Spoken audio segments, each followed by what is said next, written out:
Madam तुम्ही थांबायचं नाही इज्जत नाही देत पण सगळ्या तुमच्यासारख्या महिला सगळ्या अडकले त्याच्यात.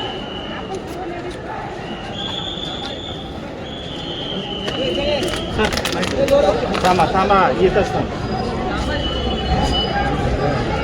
चला.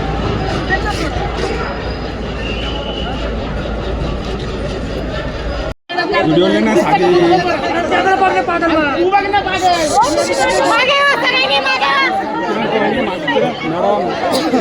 या ठिकाणी जर आपण पाहिलं तृप्ती देसाई यांना नाशिक पोलिसांनी जे आहे ते पकडून ठेवलेलं आहे त्या दारू पिऊन जाण्यासाठी या ठिकाणी बनत आहे. मात्र जर आपण पाहिलं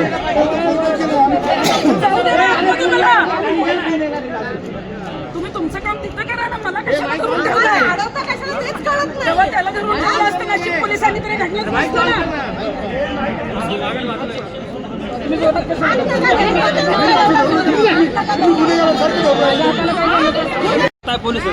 सरक तिकडे सरकता बाजून. घटनेतला जो विरोध करायचा होता मॅडम थोडं मागा सरका. त्याच्यासाठी जे आहे ते आम्हाला डिटेन केलेलं आहे किंवा अडवण्यात आलेलं आहे. मॅडम थोडं मागा.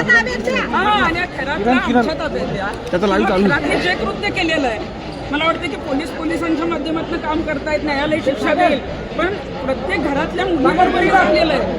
अशा शेकडो घरं जी आहेत ती उद्ध्वस्त झालेली आहे आणि मॅडम पुढे बघ रे. अजिबात सोडणार नाही म्हणून आम्ही इथं आलोय. पण पोलिसांनी आता बाजूला घेतलं. मी त्यांना तेच सांगते की आम्हाला सोडा नाही. तुमच्यासारख्या अनेक महिला आमच्यासारख्या महिला त्याच्यात हे झालेल्या आहेत. जल्दी चालू. पोलीस काय सांगताय तुम्हाला? काही पोलीस काय सांगताय तुम्हाला? पोलीस काय सांगतायत? पोलीस काय सांगतात?